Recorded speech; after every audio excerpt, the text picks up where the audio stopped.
marketing world where whatever we do in communication, we have to really be very wary about. Maybe we are doing a communication for a brand in the market. We're sending out a message for a particular brand.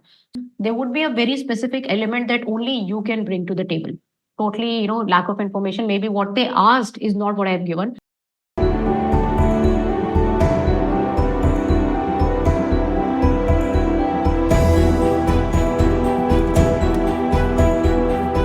My aim is not to teach you effective communication, right? That's something I'm sure many of you know, or you will be progressing through, or there is enough content available on the web around that.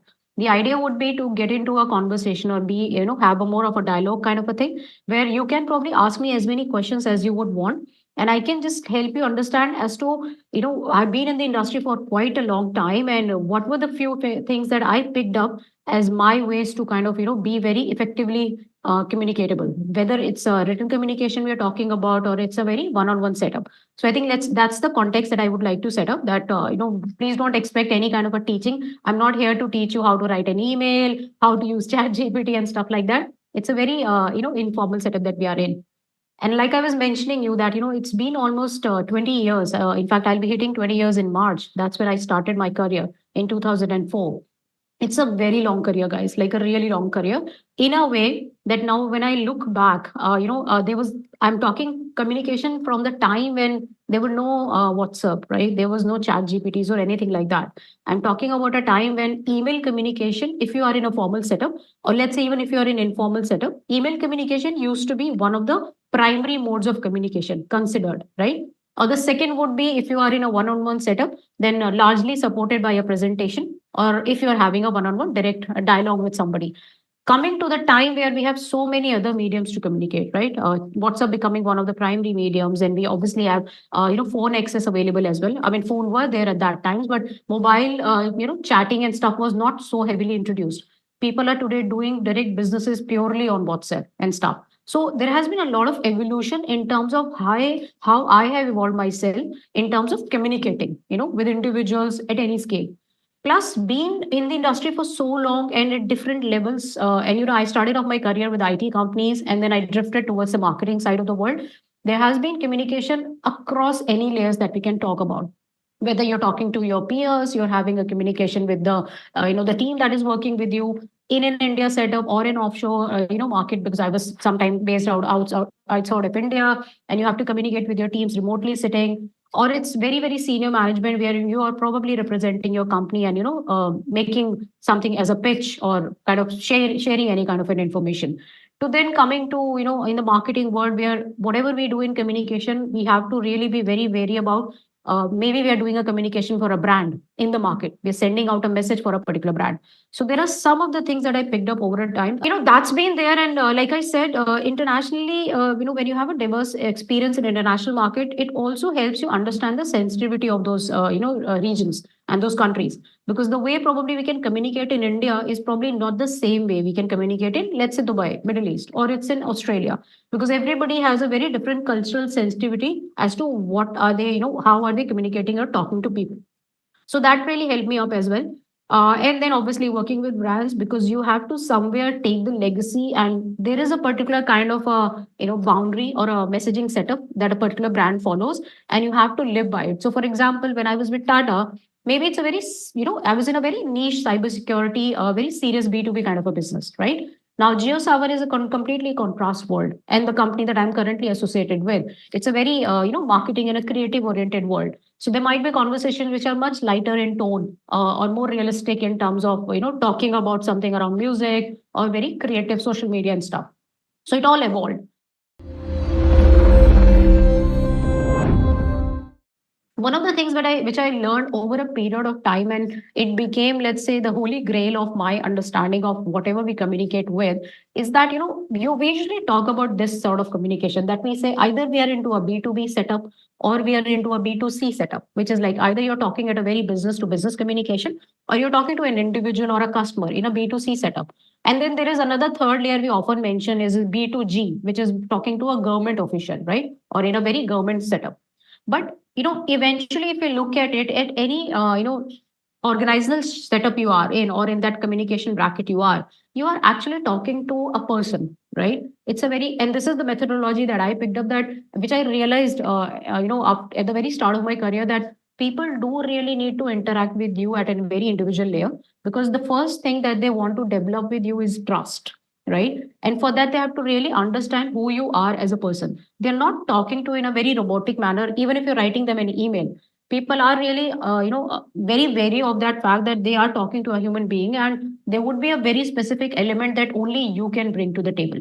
So I think I very, at the start only, I started to like, I realized that making myself stick to this thing, that it's a very business to business communication, and Nidhi as Mittal cannot be there, that flavor cannot be there, will not help me. And the same way, if I'm talking to a directly to a customer and I do not add an element to how who I am and what I can bring to that conversation, it will not help me. And over the period of time, there is a particular style that has become, which is very synonymous to me. The people who really know me beyond this 1 hour, and in my business setup or in my personal life, or where I spend more time, for a longer session or something, eventually they end up understanding that, okay, this is how Nidhi is, and this is the kind of, this is the way we would love to interact with her, and she is open for. So I think that was something which I have developed as part of my own persona. And that should be something very, very important for all of us to develop at any stage of our career. If we are studying, even for that matter, if we are in the first year of our jobs or even 20 years of our jobs, wherever we are, if it becomes synonymous to that who you are as an individual, and this is your way of communicating, irrespective of whether you're communicating in a particular language, you're communicating through a particular medium. What I realized, that a lot of people used to consider not knowing English as a hindrance to their communication. That everybody expects that we should only be communicating in English. That is not the thing. If you have a very strong backed up information or knowledge that you're trying to put on the table, it's okay to even talk in Hindi, right? But we lose sometimes our confidence thinking that communication is equal to English language, which is not right. Right? It's just there is a particular set of information or a message. There is something that you have which you are wanting to deliver to somebody. And that should be very clearly reaching to that individual. Now, it could be in a particular language, it could be through a particular medium, but that is of more importance than you are not able to tell it in English. What do you think are, like, let's say, the top one thing that's coming to your mind, or the top five things which you think are completely something which is making the communication totally non-effective? Forget about the effective side of the world. What is it that you feel is totally non-effective? And you can tell to me in a way that you are a consumer. Let's say you are consuming somebody's communication. What are the things that they put you off? That this is not what I prefer, and this is something that really puts me off when somebody's communicating to me. Totally, lack of information. Maybe what they asked is not what I have given. Maybe I have given them extra information, or maybe I've given them information which is totally out of context. They were asking me for some other service, or they were just trying to understand something, and I gave them, like, let's say, a plethora of information, because I just felt that this is my moment, this is my last chance to communicate with them. So I flooded them with that information. I was not able to give them enough clarity, so that when they received the email, they were not able to figure out and have a right context to what I asked for, right? Being very unprofessional, that sometimes what happens, and it happens even on social media platforms like LinkedIn, right? Somebody might add you up and they would automatically start a very informal conversation, right? They will be like, hey friend, hey, what you doing, how's your day been going? Or you suddenly cannot just get into or step into somebody's friendly zone, right? There is a layer of progression of how you know somebody and develop an equation with somebody, both in a professional setup or even at a personal setup. Like when you even, when somebody even start a course in a college, you can't just first day start, like patting the people on the back and say, hey, buddy. So there is a progression of things happening. And I have very often noticed that even on platforms like LinkedIn, which is heavily promoted as a very, very business professional hand social media, platform, people often add you and then they will just send you a very, very unprofessional message right away. So, we don't like it. And sometimes we don't realize that we also end up doing that. There would be language mistakes. There would be, so like when we were talking about English versus Hindi or any other vernacular language, if whatever language you are comfortable in, the idea should be that you should try to communicate in that language.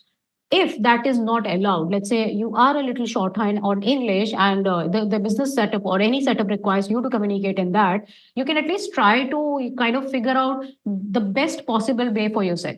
And today we are living in a time, guys, where we have all the tools accessible. So if you are a little short on, let's say, on English, and you have been given a task where you have to continuously write an email or mention some context somewhere, here is ChatGPT for you, right? Here there are so many AI tools. There is Google. So don't sit down with this as an hindrance and try to make it difficult for other person. Just try to figure out these tools for yourself. And there are tons and tons of tools. Even I use ChatGPT to quite an extent when I'm short of time and I just need something very fast. So I will just probably write up a context, put it in the ChatGPT. I'll say rephrase. So that's intelligent enough to give me avoid any language mistakes, put up any grammatical errors and all, and just create a very clear content. Another thing which is important is delivery of the content, which is very, very important.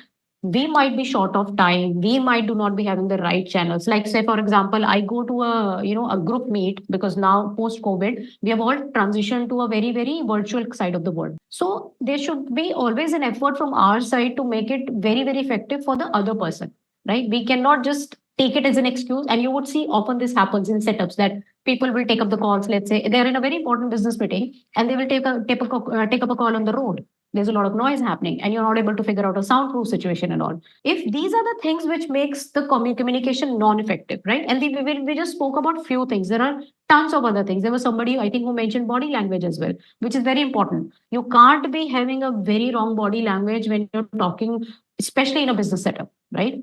We have been told and taught to behave a particular way in an interview, in a presentation, and many of the such setups, right? We have been told to be very well dressed when we are in a financial institute or a banking setup. We have been told to be very, very sharply ready when we are going for a sales meeting. Why have we been told all of those things? Because our body language matters a lot, right? The way we are.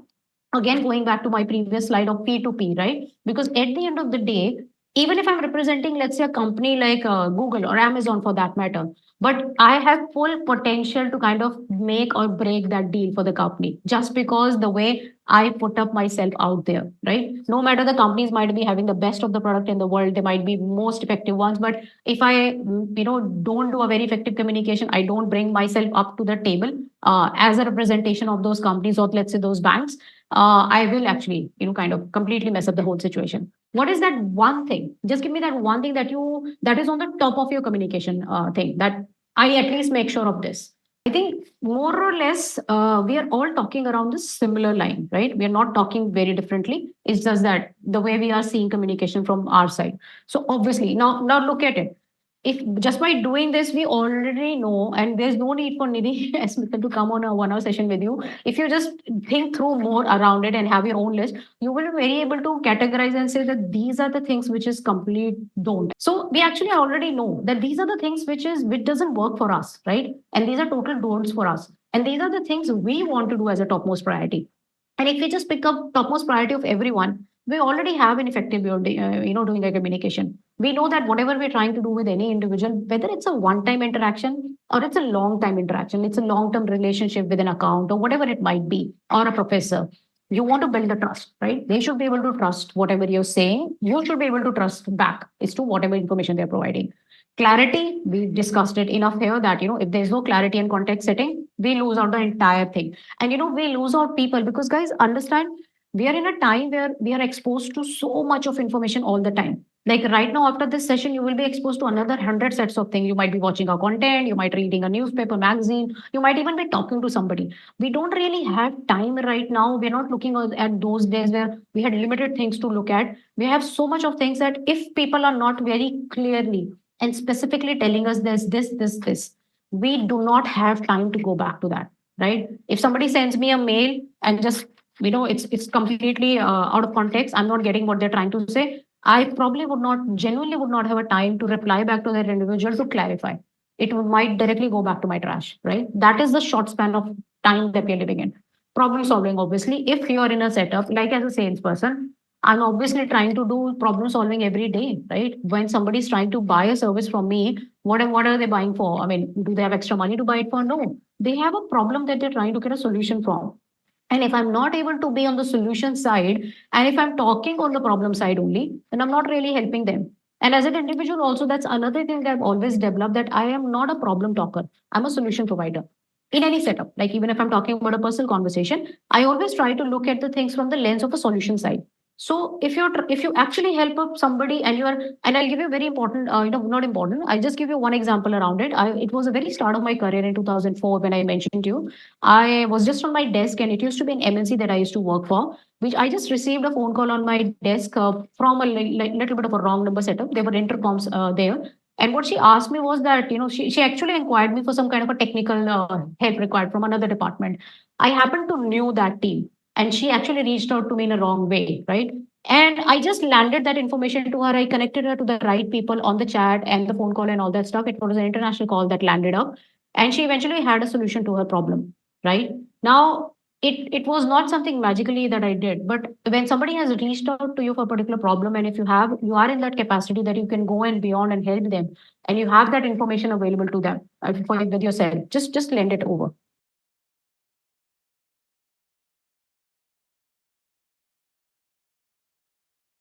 So even if whenever you're talking, we have a lot of habit to tell what all we know because it's very much related to what I said earlier that we have so much of context right now available to us. We all are watching a lot of stuff. We are all reading a lot of stuff. We have so much to tell others. And in that telling mode, we obviously miss out most of the times listening. And this happens a lot on WhatsApp chat, I've realized. That is why I personally prefer to do less business conversations on the chat. I prefer phone calls. I prefer one-on-one meetings. I prefer emails because what happens what the way we utilize WhatsApp as a tool is that we leave a message. We think it's a one-way communication. We just left what we wanted to, and that is why we are not wary about the privacy of people. Sometimes at 12 o'clock in the night, you will find somebody leaving a message, which you will be able to check at 8 o'clock. But that person felt that they have done their job. They told you what they wanted to, but then there is no listening, right? Maybe you wake up in a very rush mode, or you have 10 other messages of priority, and that message went down. So what was the point of leaving a message at 12 o'clock? You could have rather done it at 8 o'clock or 9 o'clock when you're up, and you would rather chat with the person that say that, hey, this is what I wanted to do. And then you're in an active listening mode. But most of the times we even miss that. And I'm telling you, these are the realistic problems I face every day. So I'm not trying to build these problems up. I'm genuinely telling that this happens with me a lot. Every morning I'll have one message which dropped to me by 11:30 or 12 in the night, right? And being empathetic, which is very connected to what we are talking about, that we're not sensitive to people's time, we're not sensitive towards what situation people might be in. We have made our channels and the communication so fast running at the moment that we want immediate response, right? Imagine the time I was talking about when I started my career, when if we send an email, there used to be a 24 to 40-hour response time. And I'm not talking about the technical problem, right? It's not an IT team that IT team will respond to a ticket. I'm talking about a general communication that when we used to drop an email to our, let's say, even our senior who's sitting right across the corner, there was an expectancy that, the response might come to you in the next 24 to 48 hours. If there is an urgency, mention that in the subject line. Just mention urgent and important. I literally remember writing that in a bracket, urgent and important. And then people considering it because it will pop up in the email. But today, what we are doing, every message that we send, we want an immediate response. We are calling the bank. We are writing we are raising a complaint to the customer care. We are trying to reach out to anybody. If they do not respond to it, we immediately top it up with a follow up, or we'll just suddenly start losing our patience, and we'll be like, they're not responding to us. So, these are the things which are really not working well for us. The kind of ecosystem we have developed, more than the effective communication, more than the writing skills, more than the language skills, more than constructing your message in a particular way, the right kind of body language, use your left hand like this, right? Those times are gone. I've gone through all of those trainings in my professional career, effective presentation, body language, this and that. But today's time has drastically changed because we are now living in a very, very fast paced, competitive, and heavily consumed content space, right? So we have to operate accordingly. These were the only four things I've done throughout my career till date. And that helped me obviously, at least have a reasonable kind of conversation, I could say confidently, that has never landed me into any kind of a trouble. And I'm always able to scale in my career, right? And I'm probably being approached by an institute like Juno to have this conversation with you. The first one, I've always tried to keep a very, very, very clear objective, right? We need to be sure of what we are trying to communicate. Even if I'm asking for somebody, let's say for a movie, I have an objective there. I'm trying to get a response on somebody saying yes or no for a time I'm going to spend. If I do not have a very, very set objective as to what am I telling the other person, then there is everything falling after that will be wrong, right? So whenever I'm writing an email, let's say, let me put it into a completely business context. And let's say right now, I have very clear defined purpose when I'm writing to somebody, right? There is a particular time where I spend during the day where I'm only making sales pitches. I will take 1 hour of my day and say, okay, because I'm in that headspace at that time. I just say that, okay, this 1 hour, what I'll do is I will figure out some new contacts, new brands that I want to reach out or, talk to, get business for. I put myself in that 1 hour of objective space and a very purpose driven, timeline that this is the time where I will want to reach out and tell them about my services and then seek a response. So there is a clear objective. There might be other time where I'm trying to just be in my own space where I want to probably write something for LinkedIn. I want to create a content where then I want my purpose and my objective is that I have something to share today. Maybe it's not a very, very factual scientific fact, but there's something that I experienced in my life and I want to mention that out, right? Now, my purpose is when I put it on my LinkedIn, at least people find it readable. I'm not doing it for likes or impressions and all that. That's anyway part and parcel of whatever you do. There will be some bunch of people who will see it, some people will not. But the idea is that whatever I'm putting, at least if I'm putting it in a proper way that when somebody reads it, they understand it, they find it exciting enough. So what I'm trying to just say here is that whichever communication you are drafting, or you're doing a chat, an email, a one-on-one interview, or a session, or a talk, or just a general friendly conversation, you have to be very sure of that objective. Once you know that this is what I'm seeking from this conversation or communication, you will be able to build that up. The second is my structure. This is one of the most important pieces for me. In fact, all four of them are, but structure is very important. The reason being that I am a bit of a talker, right? I love to talk and I also like to write a lot. So, but with time, even if you go to my LinkedIn, let's say 5 years back, and I've been in LinkedIn for over 10 years now, but if you go to my previous post and I have even written blogs, you will see I probably will write this much.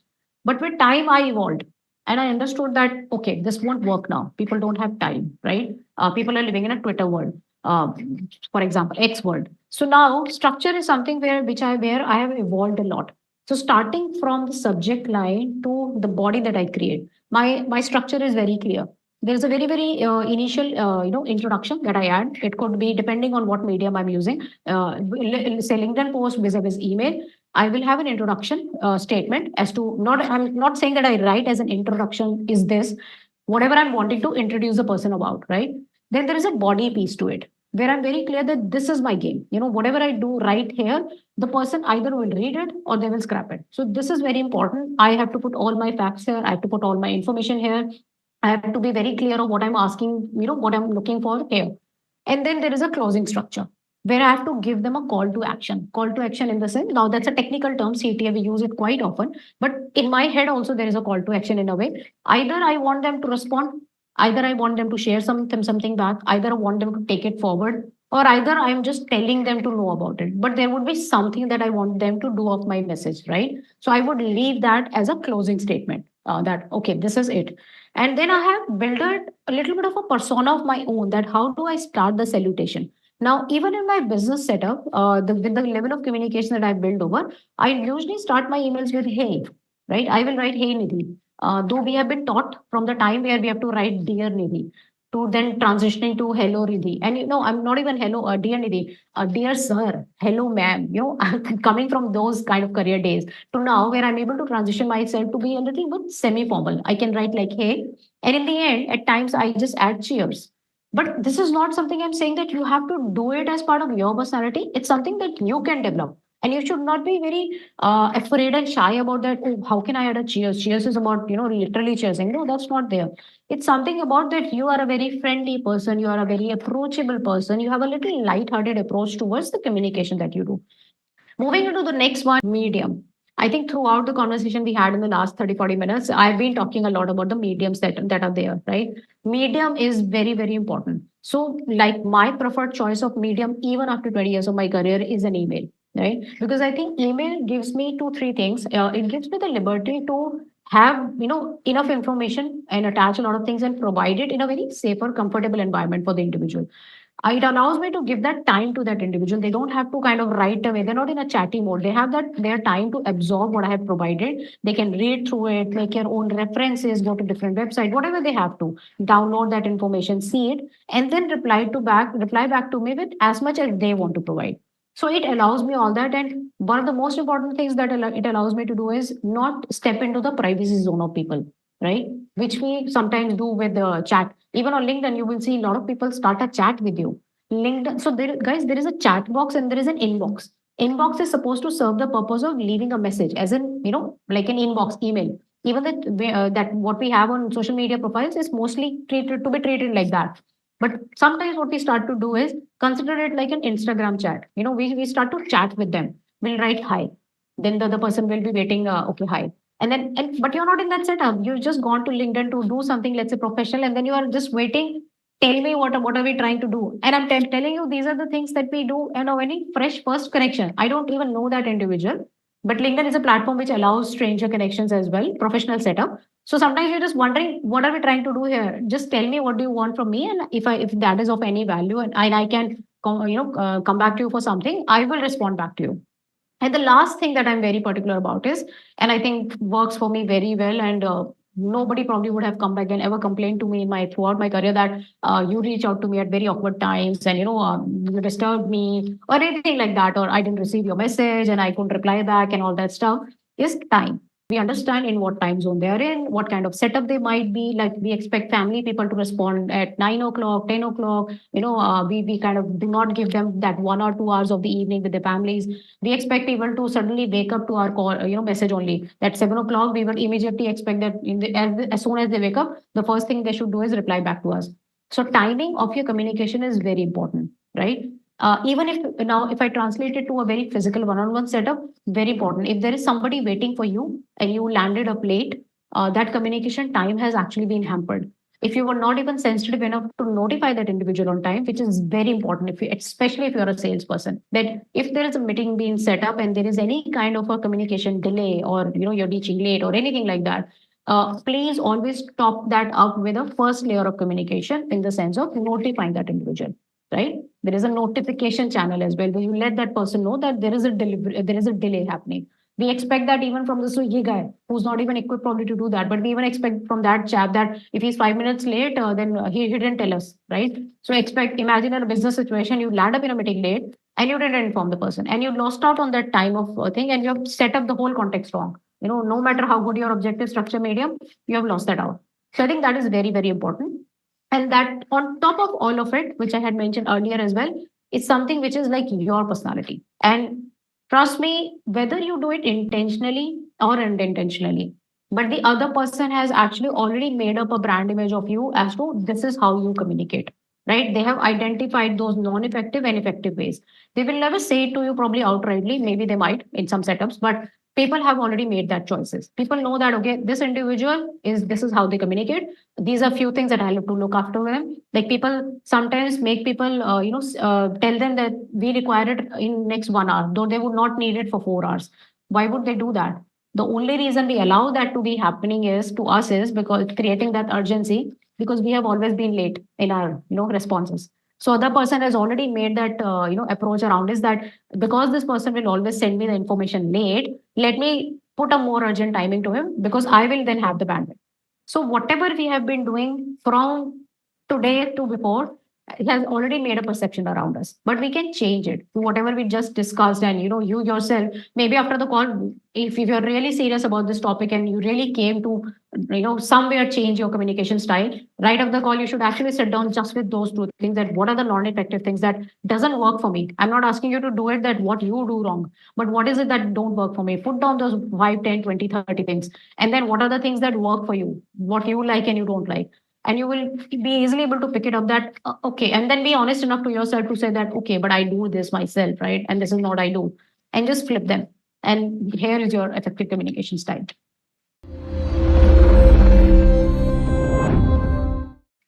Guys, just in the end, just think long term. I very strongly believe even in sales or anything like that for that matter. And that is why there are some brands, if I talk about, the brand world in general, there are some brands who we just love just because the way they must have treated us, the way they have given us the information, the way they provide the information when we are at the customer service. Like Airtel, I remember, was one of the very loved brands. And I think even till date, I'm a, like if I talk about my, experience with them, Every time I go to their customer service, I had a very, very seamless experience, even when I'm not in India, let's say overseas or anywhere. So for me, that became very synonymous to Airtel, right? The level of communication they have set up at Airtel in terms of customer service is fantastic. And that became one of my key reasons. There were opportunities for me to switch. I was in Jio. I could have, shifted to Jio as well.